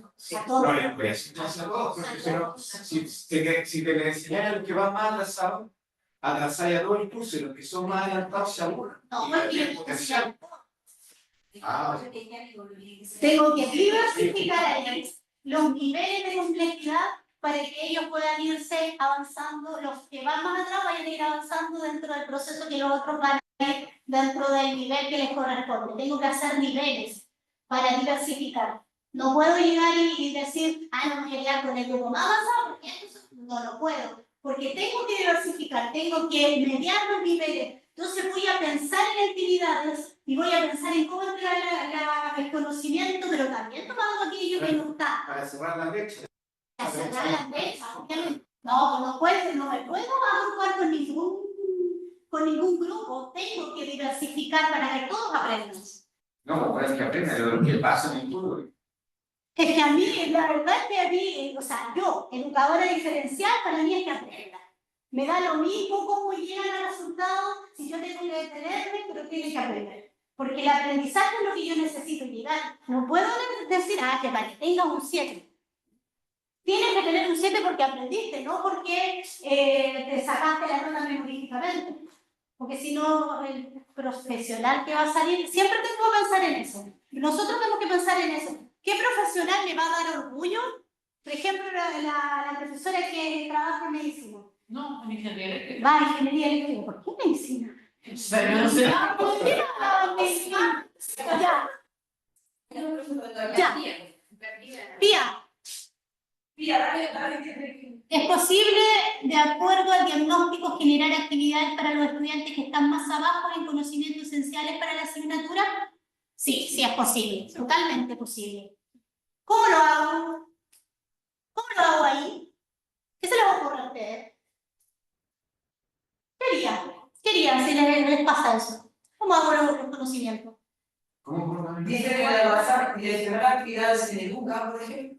Diseñar actividades de Educa para autoaprendizaje, instrucciones de pares, formar grupos, hacer equipos de trabajo que está relacionado con instituciones entre pares, pero viendo que los mismos estudiantes avancen en conjunto con la ayuda de sus compañeros, pero no solamente en un tema o en un trabajo específico, sino que así hagan una relación un poco también más profunda, en el sentido de que vayan avanzando en el proceso, porque eso, si se aseguran eso, entonces va a ser mucho más fácil el trabajo tanto para el estudiante como para el profesor. Pero no es un tema.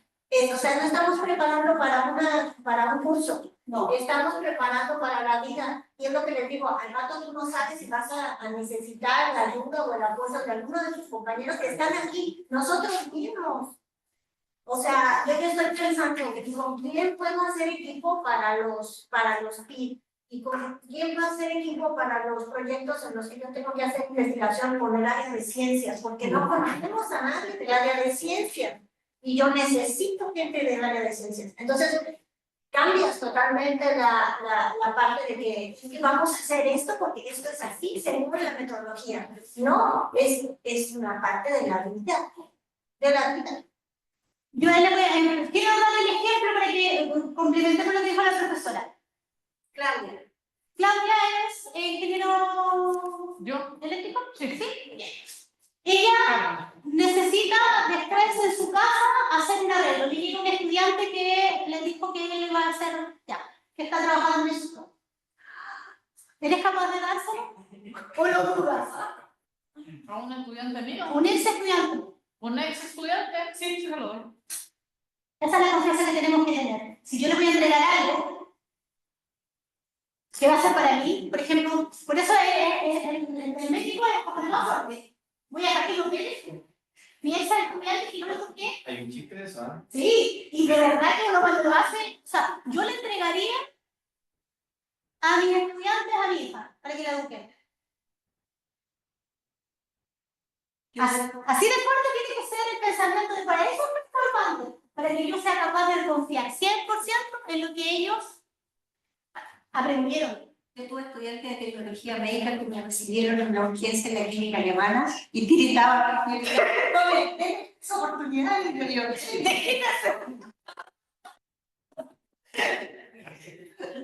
pero se dan cuenta que eso tiene que ser nuestro guía. Nosotros estamos formando para que ellos trabajen después como nosotros en nuestra profesión. Y tenemos que ser capaces de confiar en que lo que van a hacer como nosotros les enseñamos. Y estar seguros de lo que estamos enseñando, pero también de que el otro está aprendiendo. Por eso es importante el aprendizaje y la planificación. Más que en el colegio. Aunque para mí siempre ha sido el aprendizaje más que la calificación. Pero acá todo un sentido distinto. Porque estamos formando para que ellos se desempeñen afuera, ¿no? Y darse el barranco. Un ingeniero, por ejemplo, que pasó en construcción, lo que pasó en el puente Cauca. Esa cosa al profesor debería haber pensado. No quería decir la universidad, de hecho yo nunca supe de qué universidad eran egresados los. No, digo, es bueno. Es bueno, o sea, tú no puedes evitar la realidad. Sí. O sea, No, pero no sé, ¿no? No, pero digo, pero lo que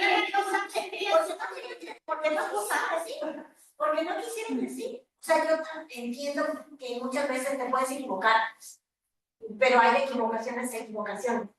Y no es una equivocación de una sola persona, es una equivocación que va en línea, cadena. Entonces, hasta las mismas equivocaciones, es bueno saber quién se equivocó y por qué, porque aprendes más a veces de las equivocaciones que de los aciertos. Claro que en ese sentido, pues bueno. No estaba la cuestión para aprender, no, porque a esa altura que es como en una operación, o sea, no vas a dejar que una persona aprenda por el cuerpo de un ser humano a ver cómo le va, ¿no? Cuando yo transfiero, hago la transferencia del aprendizaje en el nivel más elevado, ya que el máximo nivel de aprendizaje, que es el de profundo, cuando yo aplico, también tengo que tener la capacidad, y eso es importante, de flexibilizar, adaptar al contenido. Es importante que yo, docente, ¿cómo flexibilizo para que esto, lo que daba el ejemplo a usted, que yo no es solo contexto el tema de la química? Lo van a utilizar, de hecho, bueno, la química uno la usa siempre, pues hasta la cocina. Pero nosotros los cotidianos que no somos químicos, no nos damos cuenta. Porque nadie nos enseñó de que usamos en todo ciertas cosas que aprendimos. Sí, de hecho, los estudiantes al final del curso son los que más valoran. Andan mirando con otros ojos todo lo que lleva su hermana. Exactamente. Yo creo que también cuando nosotros marcamos al estudiante el primer año con la primera calificación. Si ese chico se saca un 2 o un 1, lo matamos al tiro, o sea, no tiene ninguna posibilidad prácticamente en el semestre de salvar el rango. Solamente en abril ya está muerto. Entonces, ¿cuál es la motivación que va a tener ninguno? Entonces, ahí, si hay resultados de esa, si hay una calificación, no hay una calificación, si hay una calificación de ese nivel, también tenemos que evaluar nosotros. Porque quiere decir que no hicimos un buen diagnóstico, ¿ya? O no hemos reforzado ese contenido básico. En una oportunidad me tocó que tenía muy bajo ese nivel. Entonces llega y me dice, ¿qué podríamos hacer? Fácil por eso. Pero eso nos puede regalar una décima más, 2 décimas más. No nos quiero regalar 2 décimas más. Tiene que ganar así. Entonces, hagamos una cosa. ¿A usted te gusta la música? ¿Sí? ¿Te gusta el arte? ¿Te gusta hacer cómics? Ya. Usted me hace una canción de química. Un cómic de química, una poesía de química, pero real. O sea, si yo veo la letra de la canción, tiene que ser coherente con la química. Ya, una semana. Y los chicos se entusiasmaron diciendo, oye, eso lo hice hace más de 25 años, todavía no se acuerdan de eso. Porque fue la posibilidad que tuvieron de ese rojo subirlo, no todos subieron azul, pero la mayoría subió el 4, por tanto, subirlo y tener posibilidad de salvar el rango. Pero esa actividad que se salía del contexto, ¿por qué están haciendo una canción rockera de los átomos y las ilusiones? ¿Ya? O el cómic de las moléculas, cómo funcionaban y cómo se llamaban entre ellos, formando el enlace, ¿no sé? Entonces, también es otra forma de que nosotros evaluemos el conocimiento, porque el chico va a tener que poner el empeño, ¿no? Y va a tener que elaborar, salirse de la estructura curricular para ir al conocimiento y trasladar que era la música, el arte, la poesía, y todavía tenemos que guardar formas de poesía. Entonces, yo creo que aprendieron mucho más. Y aprendieron a salir. Primero, entender estos procesos del aprendizaje que sí o sí yo tengo que ser consciente que lo estoy trabajando, ¿ya? Primero la memoria de aprendizaje, que tiene que ver con la memoria de trabajo, que quiere decir que yo sea capaz de tomar el lápiz, escribir, todo lo que tiene que ver con relación que yo hago más automático. ¿Ya? Memoria de trabajo, lo que yo automatizo en mí. Si me siento en la sala, ¿qué piensan sus estudiantes? ¿Dónde se sientan? Siempre se repiten los asientos, siempre se sientan en los mismos lados. Y si uno se sentó en el otro lado, casi colapsan. De repente dicen, "Oye, pero ¿por qué te sentaste ahí y se ponen a alegar en la mitad de la clase? Así como, ¿por qué te cambiaste de puesto? Algo tan básico, pero es parte de su memoria de trabajo, porque a ellos les acomoda, se sienten cómodos, es su lugar de seguridad, y es importante. Memoria a largo plazo. Aquí yo ya empiezo a utilizar este aprendizaje, que es esta memoria de trabajo, la voy desarrollando a tal nivel, que va memorizando ciertos conceptos que tienen que memorizarse. Ya no podemos, o sea, no es que la memoria se borre en el aprendizaje profundo. No es que la memoria y los aprendizajes significativos se eliminen. La memoria es parte fundamental de nosotros. La necesitamos. Porque yo necesito recordar. El profesor necesita recordar fórmulas, sí. Todos necesitamos recordar cosas. Yo no enseño matemáticas, pero igual tengo que recordar y sumar. Para sacar los promedios, necesito sacar porcentaje, o no tengo que recordar ciertas cosas. Y no solamente hacerlo mecánico, que ahora, claro, me lo puede facilitar la calculadora, el programa, en internet hay unas páginas para sacar el promedio. Ya, perfecto, me lo puede facilitar, pero yo ya sé el proceso, por lo tanto, si la máquina se equivoca, yo voy a ser capaz de decir, no, todo me está cuadrando, matemáticamente no me está cuadrando, no le va a pasar que de repente me facilita el ejercicio cuando la calculadora se le está acabando la pila. ¿No se equivocan al sumar? Un ejercicio súper simple. ¿Sí? Y se equivoca y dice, no, pues no me puedo dar esto. Es porque ya no sabemos hacer el proceso. Pero eso es de la pista. ¿Ah? Se le bajó la batería. Claro, y ya y empieza a dar otros resultados que no tienen nada. Exactamente, y ahí uno tiene que ser el pensante. Por eso es importante que yo sepa aprender a pensar críticamente. Conexiones significativas. Y aquí viene la vinculación con el conocimiento previo. Yo siempre enseño que es como una academia de aprendizaje. Tengo un conocimiento previo, va a venir un conocimiento nuevo, y para que haya vinculación, yo tengo que anclar las cadenas. Y así voy construyendo un aprendizaje. Si yo no me conecto con el conocimiento previo, va a quedar ahí en el aire y tarde o temprano, esa eslabón de la cadena se va a caer.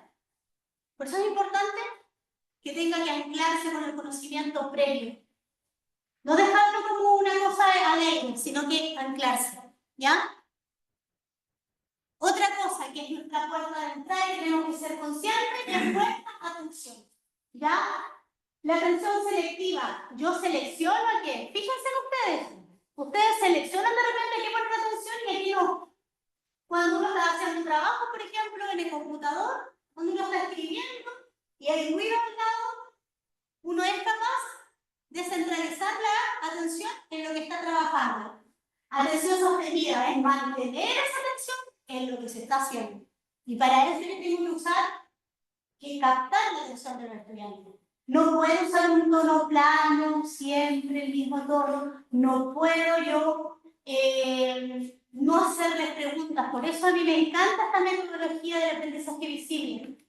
Porque así yo sé que estoy manteniendo la atención del estudiante. Y no solo estoy entregando información, estoy haciendo que él esté atento, porque si no está atento, yo le voy a preguntar y va a quedar así como, ay, profesora, es que no la escuché, ya no importa, yo no voy a repetir la pregunta. Pero ahí le mantengo la atención. Este aprendizaje visible hace que uno mantenga la atención constante del estudiante, que es parte fundamental para el aprendizaje.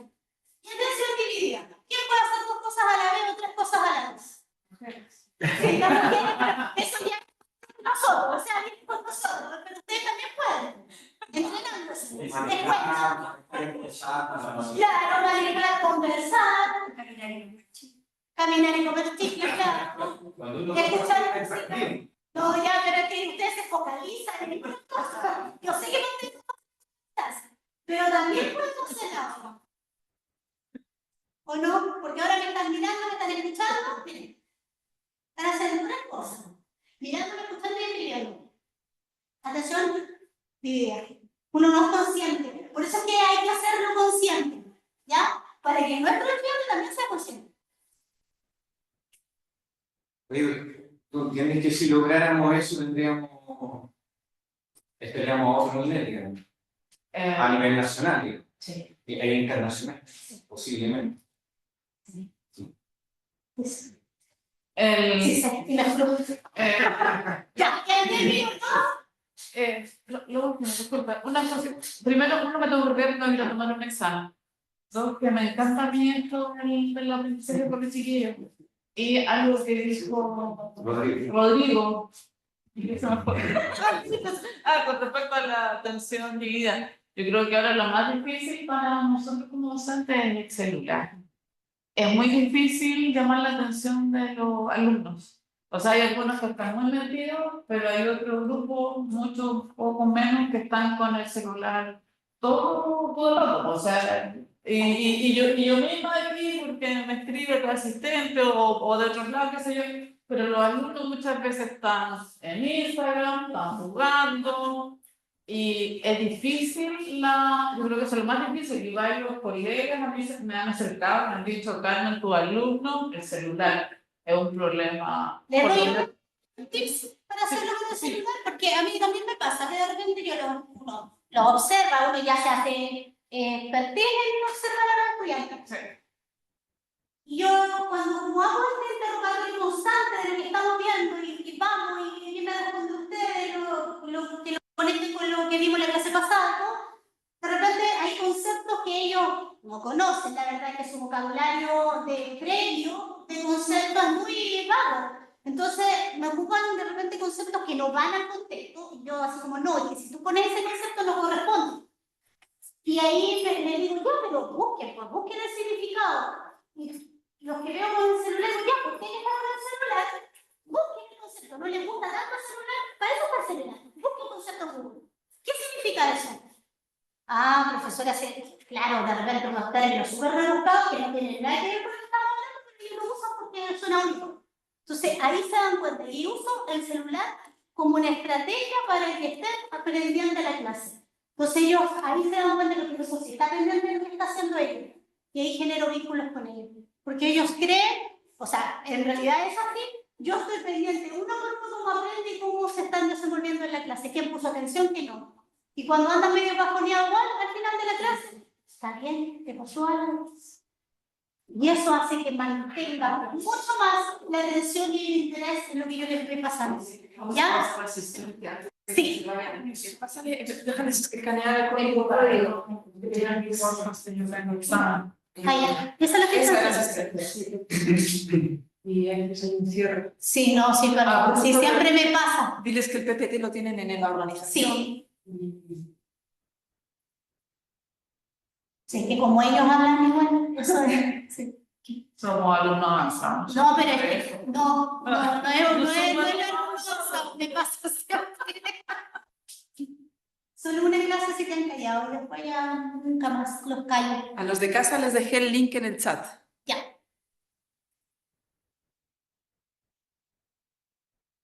Faltaría que valoren cuánto, antes de que se vayan, cuánto creen que han aprendido.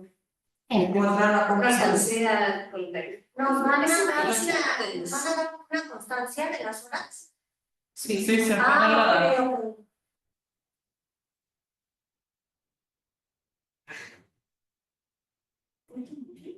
¿Es todo? Sí.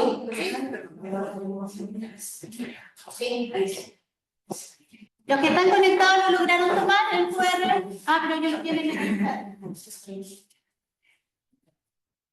¿Lista la lista? ¿Listo? Y ahí la otra. Vamos a terminar.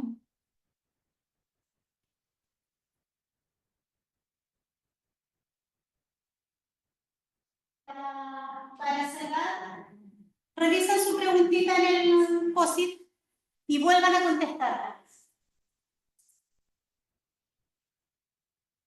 ¿Es lo mismo?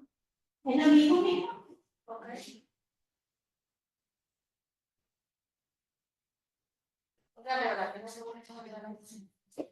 Tengo que mostrar otra vez a la Ah, esta. No, sí, pues esta sí. Ah. No, pero yo me refiero a la que tienen en el POSIT.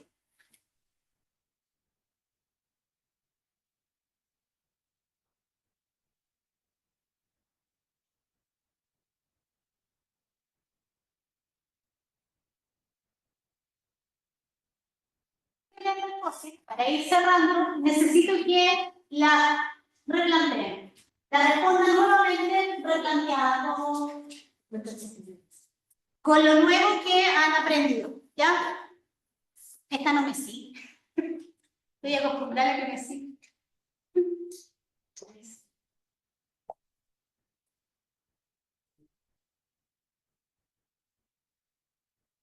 Estoy viendo tu taller así, hoy día tenemos una regularidad, te mandé el correo, se lo mandó por WhatsApp, acá escribí unos profe, ¿a qué hora en las pruebas? Voy a ver si puedo lograr el aprendizaje profundo con eso. Bueno, el humor igual ayuda con él. Sí. Sí.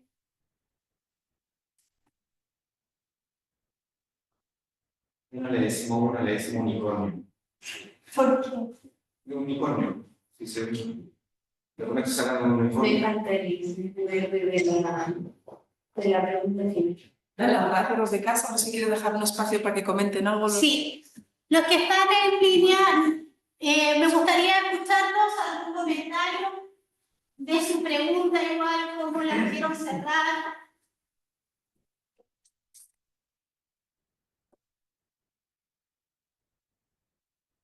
Evelyn, Anita, Pia.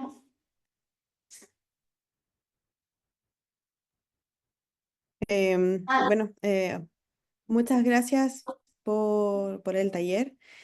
Bueno, ahora tengo un poquito más de claridad acerca de lo que es el aprendizaje profundo, o en realidad cómo, no sé si como tengo un poco más de noción de lo que es, más que profundizar, como menciona la pregunta, en cuanto conoce respecto al tema, porque me imagino que es algo mucho más profundo, como su nombre lo indica, que se puede, obviamente que en 2 horas no se puede uno adentrar, pero al menos al menos a mí me da un indicio de cómo quizás poder llegar más a los estudiantes, que es una de las cosas que más me preocupa a mí. ¿Ya? Como, porque igual siempre nos dicen, ¿y esto de qué me sirve? O sea, a lo mejor tener alguna estrategia como para poder llegar a los estudiantes. Eso. Bien, esta es la idea, que yo sé que este tema da para mucho, que de verdad que es muy amplio. En 2 horas uno trata de comprimir lo más posible la información para desarrollar este tema. Pero váyanse con esto, que es como yo le aplico, le hago visible de que esto les va a servir para después, ¿ya? Y que no es solamente un contenido más, sino que tiene relación y va a ser parte de su profesión, y que ellos van a ser profesionales después que van a tener que aplicar de alguna manera lo que nosotros les estamos enseñando, ¿ya? Y eso es el aprendizaje profundo, el que ellos logren aprender para aplicar, no aprender para la calificación. Ya, yo sé que es difícil porque tenemos una cultura de calificación. Créanme que también lo enfoco en eso, porque a mí también me califican cuando no una cosa, pero necesitamos sacarlo. La calificación no es el fin, es el aprendizaje, ¿ya? Ese es el fin, de todo lo que nosotros hacemos es el aprendizaje, ¿ya? Así que eso, muchas gracias. Gracias.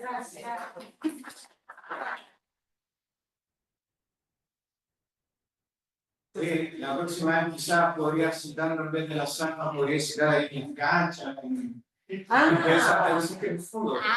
pero a lo mejor en el... No, pero no en el porque yo soy friolenta. Yo cerré con la